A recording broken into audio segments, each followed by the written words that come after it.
आज हम लोग आईएससी क्लास 11 इकोनॉमिक्स का चैप्टर नंबर 7 पैरामीटर्स और इंडिकेटर्स ऑफ डेवलपमेंट। इससे पहले वाला चैप्टर में हम लोग पढ़े थे कि इकोनॉमिक डेवलपमेंट का मतलब क्या होता है। अब हम लोग पढ़ेंगे कि क्या इंडिकेटर्स है इकोनॉमिक डेवलपमेंट का। इकोनॉमी डेवलप कर रहा है या नहीं कर रहा है, अगर कर रहा है तो कितना कर रहा है, कैसे मेजर करेंगे, वो सब को इस चैप्टर में हम लोग पढ़ेंगे।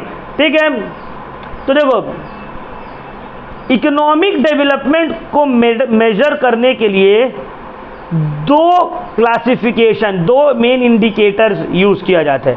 एक होता है इनकम बेस्ड डेवलपमेंट, एक होता है इकोनॉमिक डेवलपमेंट को मेजर करने का जो इंडेक्स है वो है इनकम बेस्ड इंडेक्स। देखो यहां पे है ना, the main indicators of economic development are classified into to.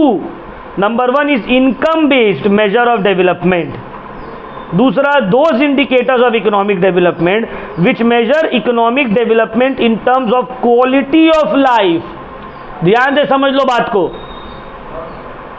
Economic development को मेजर करने का दो इंडेक्स है, दो इंडिकेटर है। एक है इनकम और दूसरा है क्वालिटी ऑफ। एक होता है ना, एक आदमी बोलता है कि भाई हमको पैसा चाहिए, पैसा ज़्यादा रहेगा मेरा ज़िंदगी अच्छा गुजरेगा। दूसरा बोलता है नहीं, मेरा क्वालिटी ऑफ लाइफ अच्छा चाहिए। तो इकोनॉमिक डेवलपमेंट भी दो इंडिकेटर से मेजर किया जाता है, नंबर वन इनकम और दूसरा क्वालिटी ऑफ। इकोनॉमिक डेवलपमेंट कौन सा दो इंडिकेटर से मेजर होता है, इनकम बेस्ड और quality of life. Clear point, ये याद रहेगा। तो यहां पे हम लोग एक्सप्लेन करेंगे क्वालिटी ऑफ लाइफ और इनकम बेस्ड डेवलपमेंट दोनों को। तो पहले आते हैं इनकम बेस्ड डेवलपमेंट, मतलब पर कैपिटा इनकम इंडेक्स। तो पर कैपिटा इनकम इंडेक्स में क्या बोला गया है, पर कैपिटा इनकम इंडेक्स में बोला गया है कि अगर पर कैपिटा इनकम इंक्रीज हो रहा है over a long period of time तो इकोनॉमी क्या हो रहा है, डेवलप हो रहा है। इससे पहले वाला चैप्टर में बताए थे ना, तो ट्रेडिशनल अप्रोच क्या था, economic development means increase in the per capita income over a long period of time. Clear हुआ, economic development means increase in the per capita income over a long period of. Clear. तो sir यहां पे कैसे करके measure किया जाएगा economic development को। अब वो पर कैपिटा इंडेक्स को मेजर करेंगे, पर कैपिटा इनकम को मेजर करेंगे। और पर कैपिटा इनकम कैसे निकलता है, national income divided by total population. तो पर कैपिटा इनकम को मेजर कर लिए, जो कंट्री का पर कैपिटा इनकम जितना ज़्यादा वो उतना ज़्यादा डेवलप्ड। यूएस का सबसे ज़्यादा वो सबसे ज़्यादा डेवलप्ड। उसके बाद जो जो कंट्री आ रहे हैं, रशिया हो गया, चाइना आ गया, जो भी है, कतर हो गया, दुबई हो गया, सब लाइन से आएगा। फिर जिसका पर कैपिटा इनकम जितना ज़्यादा वो उतना ज़्यादा डेवलप्ड। क्लियर हुआ पॉइंट, समझ में आया बात। लेकिन इसका कुछ लिमिटेशन है। इनकम पर कैपिटा इनकम इंडेक्स अगर आप मेजर कर रहे हैं इकोनॉमिक डेवलपमेंट को पर कैपिटा इनकम के बेसिस पे, तो इसका कुछ लिमिटेशन है, इसका कुछ डिसएडवांटेजेस है। सर क्या डिसएडवांटेज है अगर हम पर कैपिटा इनकम के बेसिस पे डेवलपमेंट को मेजर कर रहे हैं। तो पहला disadvantage, it does not consider the composition of output. क्या मतलब है इसका, देखो यहां पे कॉम्पोजिशन ऑफ आउटपुट के बारे में डिस्कस नहीं होता है। मान लो अगर इंडिया चाइना वॉर हो गया, तो जब वॉर हुआ है तो इंडिया में प्रोडक्शन बढ़ेगा ना हथियार का। तो जब हथियार का प्रोडक्शन बढ़ रहा है तो इनकम भी तो बढ़ेगा, गुड्स ज़्यादा बन रहा है तो इनकम भी क्या होगा, बढ़ेगा। बट ये प्रोडक्शन बढ़ने से जीडीपी बढ़ा क्योंकि हथियार का प्रोडक्शन बढ़ गया। बट ये जीडीपी बढ़ने से क्या लोगों का फ़ायदा है, लोगों का फ़ायदा है, नहीं फ़ायदा है। समझ में आया बात। तो पहला तो यही है कि आप कॉम्पोजिशन ऑफ आउटपुट को नहीं स्टडी कर रहे, सिर्फ आउटपुट। हाँ आउटपुट बढ़ रहा है तो इनकम बढ़ रहा है, कॉम्पोजिशन भी तो देखो किस वजह से आउटपुट बढ़ रहा है। समझ में आया बात। दूसरा, distribution of income is ignored. अब मान लो आउटपुट बढ़ रहा है, नेशनल इनकम बढ़ रहा है, बट सब लोगों का इनकम नहीं बढ़ रहा है। इंडिया में ये बहुत प्रॉब्लम है। अंबानी अडानी का तो पैसा बढ़ते जा रहा है, लेकिन बाकी सबका इनकम घट रहा है, कम हो रहा है। अब मान लो 9 में से 10 में से 2 आदमी का इनकम बहुत बढ़ गया और बाकी 8 का घट रहा है, लेकिन ओवरऑल नेशनल इनकम बढ़ गया। पहले 10 आदमी का इनकम मिलाकर जो था मान लो 100 रुपये था, अभी हो गया 15 रुपया, बट बाकी 8 के इनकम में कोई फर्क नहीं पड़ा, ये दोनों का इनकम बढ़ गया। तो पर कैपिटा इनकम तो बढ़ जाएगा, नेशनल इनकम भी बढ़ जाएगा, बट क्या सच में डेवलपमेंट हुआ है? फायदा तो 2 ही आदमी को हो गया सिर्फ, बाकी किसी को तो नहीं हुआ ना। तो पर कैपिटा इनकम में अगर आप डेवलपमेंट को मेजर करते हैं तो ये दिक्कत भी आ जाता है कि पर कैपिटा इनकम में डिस्ट्रीब्यूशन ऑफ इनकम का बात नहीं होता है। हो सकता है कि ओवरऑल जो इनकम इंक्रीज हो रहा है उसमें सबका इनकम ना बढ़ता हो, सिर्फ 1 या 2% लोगों का इनकम बढ़ रहा है, और उसी को आप बोल रहे हैं डेवलपमेंट। तीसरा, it does not issue the address of poverty. बहुत सारे टाइम क्या होता है, देखो इनकम बढ़ रहा है, अमीर लोगों का इनकम और बढ़ रहा है तो नेशनल इनकम बढ़ गया, लेकिन गरीब लोग और गरीबों के भुखमरी में चले जा रहे हैं। यहाँ पॉवर्टी का कोई डिस्कशन नहीं हो रहा है। समझ में आ रहा है बात? Ignores cost elements like depletion of natural resources. Natural resource का डिप्लीशन को इग्नोर कर दिया जाता है। यहाँ पे बोला जाता है जाओ, नेशनल रिसोर्सेज के एलिमेंट को पूरा तरीके से यहाँ पे इग्नोर कर दिया जाता है। तुम्हारा मान लो तुम बहुत ज़्यादा माइनिंग कर रहे हो, माइनिंग पे माइनिंग कर रहे हो और तुम्हारा इनकम बढ़ते जा रहा है, बट इससे नेचुरल रिसोर्सेज भी तो तुम्हारा कम हो रहा। समझ में आ रहा है? पोल्यूशन भी तो जनरेट हो रहा है ज़्यादा, ये सबको ध्यान नहीं दिया जाता है। ठीक है, तो ये सब क्या है? सर्विसेज ऑफ हाउसवाइफ्स आर एक्सक्लूडेड। देखो हाउसवाइफ का जो सर्विसेज है उसको एक्सक्लूड कर दिया जाता है।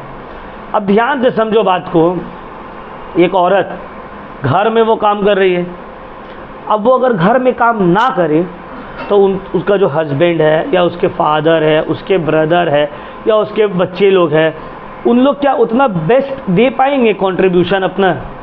तुम सुबह सुबह स्कूल जा रहे हो तो तुमको टिफ़िन बना के मिले, दिन में आए तो खाना घर में बना हुआ है, क्यों? क्योंकि तुम्हारी मम्मी बना के रखी है। अब अगर ये नहीं बना के रखे तो तुम जो स्कूल में जाके जितने अच्छे से परफॉर्म कर पा रहे हो, ये तुम्हारे पापा ऑफिस या अपना दुकान जाकर जितने अच्छे से काम कर पा रहे, क्या उतने अच्छे से कर पाएंगे वो? तो इसका मतलब है नेशनल इनकम जो इंक्रीमेंट हो रहा है इसमें हाउस वाइफ का भी बहुत हाथ है।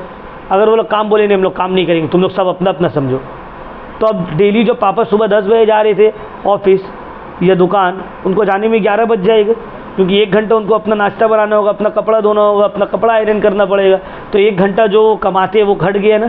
तो यहाँ पे हाउसवाइफ का भी बहुत इंपॉर्टेंट कंट्रीब्यूशन है, बट इसको इग्नोर कर दिया गया है। समझ में आया बात? चलो, तो ये सब क्या था? पर कैपिटा इनकम के थ्रू डेवलपमेंट को मेजर करने का लिमिटेशन। समझ में आ रहा है? अब हम लोग नेक्स्ट आते हैं quality of life. Quality of life के बेसिस में अगर आप डेवलपमेंट को, इकोनॉमिक डेवलपमेंट को मेजर करते हैं तो क्वालिटी ऑफ लाइफ का मतलब हम तुम लोग को बहुत पहले ही बता दिए थे। क्वालिटी ऑफ लाइफ का मतलब क्या है? क्वालिटी ऑफ लाइफ का मतलब होता है wellbeing of the people. People कितना ठीक है, खुश है, ओवरऑल खुश है, ओवरऑल डेवलप्ड है।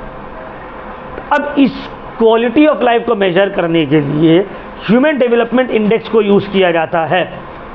ठीक है, क्वालिटी ऑफ लाइफ को मेजर करने के लिए ह्यूमन डेवलपमेंट इंडेक्स यूज किया जाता है। सर ये क्या है human development index? What is human development index? देखो, ह्यूमन डेवलपमेंट इंडेक्स जो है इंडिकेटर है क्वालिटी ऑफ लाइफ का। ह्यूमन डेवलपमेंट इंडेक्स क्या है? इंडिकेटर है क्वालिटी ऑफ लाइफ का। ह्यूमन डेवलपमेंट का मतलब क्या है?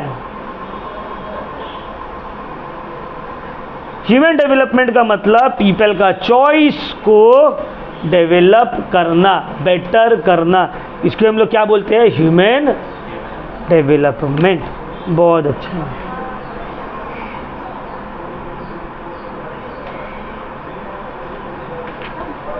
सर ह्यूमन डेवलपमेंट कैसे मेजर होता है? सर ह्यूमन डेवलपमेंट कंस्ट्रक्शन अब हम लोग सीखेंगे। ह्यूमन डेवलपमेंट इंडेक्स को कंस्ट्रक्ट कैसे करके किया जाता है। देखो, ह्यूमन डेवलपमेंट में 3 बेसिक डायमेंशन को मेजर किया जाता है। ह्यूमन डेवलपमेंट इंडेक्स में 3 डायमेंशन को मेजर किया जाता है, 3 चीज़ को मेजर किया जाता है। क्या क्या है वो? पहला है long and healthy life, to acquire knowledge, to have a decent standard of living. क्या क्या मेजर किया जाता है? बोलो, अभी तो बताए, बुक नहीं है सामने।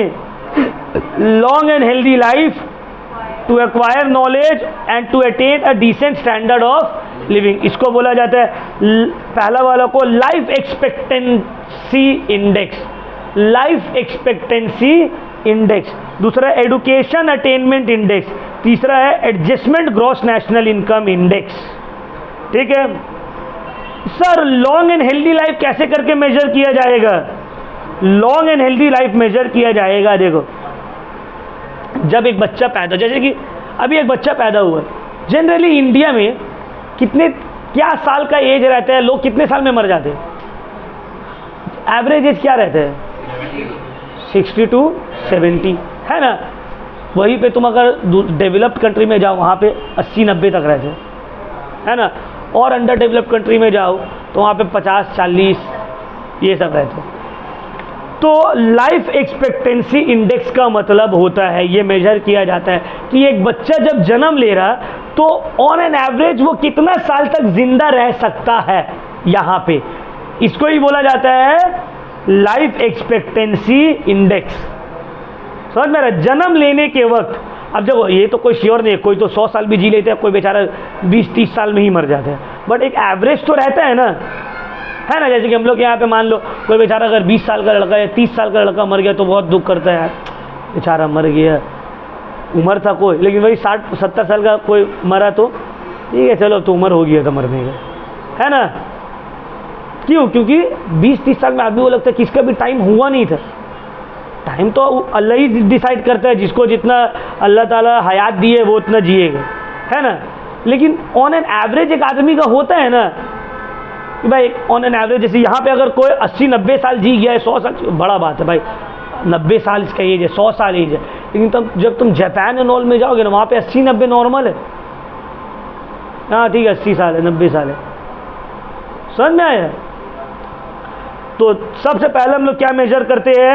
Life expectancy index. दूसरा मेजर किया जाता है एडुकेशन अटेनमेंट इंडेक्स। सर ये कैसे मेजर किया जाएगा? ये 2 तरीक़ा से मेजर किया जाएगा, mean years of schooling, expected years of schooling. क्या मतलब है? देखो, मीन ईयर ऑफ स्कूलिंग का मतलब है कि एक बच्चा ऑन एन एवरेज कितना दिन तक, कितना साल तक एडुकेशन एक्वायर करता है। और एक्सपेक्टेड ईयर ऑफ स्कूलिंग का मतलब है कि वो बच्चा कितना साल तक एक्सपेक्टेड एडुकेशन ले सकता है। देखो, कंफ्यूजन नहीं होना है।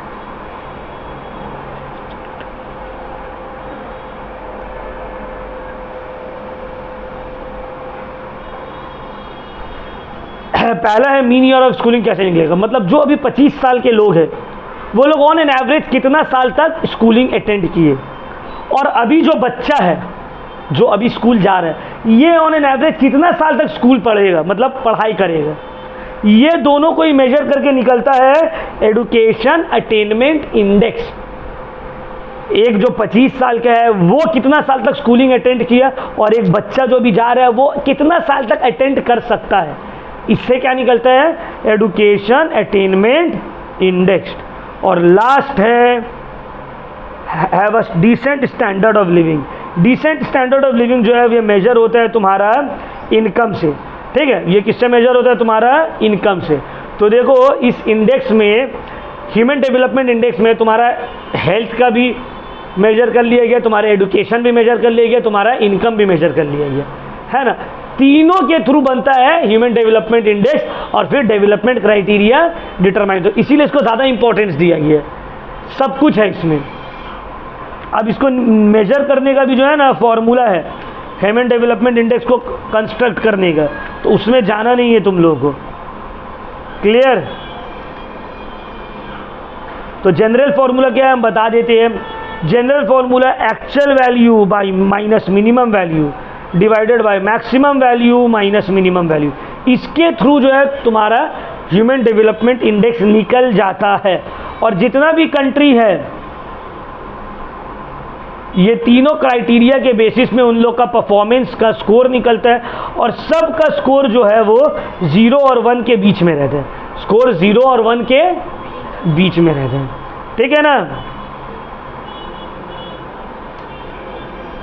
अच्छा, ह्यूमन डेवलपमेंट इंडेक्स का सर क्या मेजरमेंट है, सॉरी क्या एडवांटेजेस है। पहला एडवांटेज ये इकोनॉमिक और सोशल इंडिकेटर्स दोनों देखता है, पैसा भी और हेल्थ एजुकेशन दोनों। कॉम्प्रिहेंसिव मेजर है, सब कुछ कवर कर ले रहे। इंसान का जिंदगी में क्या चाहिए, हेल्थ, एजुकेशन, पैसा, सब कवर हो गया इसमें। तीसरा, ये रियल सेंस में डेवलपमेंट को बताता है, सिर्फ पैसा से डेवलपमेंट को नहीं तोलता है। और ये फोकस करता है अल्टीमेट ऑब्जेक्टिव में, है ना। पॉलिसी मेकर बोलेगा नहीं भाई सिर्फ इनकम नहीं बढ़ाना है, लोग जाहिल रह रहे, लोग मर रहे हैं, तो सिर्फ पैसा कमा के क्या फायदा। समझ में आया बात। तो देखो ह्यूमन डेवलपमेंट इंडेक्स में इंडिया का रैंक क्या है। इंडिया का रैंक है 0.633, 0.633। सबसे हाईएस्ट है स्विट्जरलैंड 0.962। समझ में आ रहा बात, 0.962। देखो बांग्लादेश जो हम लोग से पीछे था, अब वो हम लोग से आगे निकल गया ह्यूमन डेवलपमेंट इंडेक्स में। होपफुली पाकिस्तान पीछे है, वरना कोई ठीक नहीं, ये भी आगे निकल जाएगा, ठीक है ना। इंडिया में देखो, इंडिया में जो ह्यूमन डेवलपमेंट इंडेक्स है ये ना अलग अलग स्टेट का अलग अलग है। ओवरऑल ये इंडिया का दिया हुआ है, अलग अलग स्टेट का अलग अलग है। समझ में आ रहा बात। जैसे कि साउथ की तरफ का जो ह्यूमन डेवलपमेंट इंडेक्स है वो हाई है, केरला, तमिलनाडु, ये सब का हाई है, कर्नाटका, समझ में आ रहा, आंध्र प्रदेश, ये सब जो है इसलिए सबका ह्यूमन डेवलपमेंट इंडेक्स हाई है। साउथ नॉर्थ की तरफ का जो हो गया जैसे कि बिहार, यूपी, हरियाणा, राजस्थान, ये सबका लो है। समझ में। तो ओवरऑल क्लियर हो गया पॉइंट, ये चैप्टर हो गया यहाँ पे कंप्लीट, ठीक है।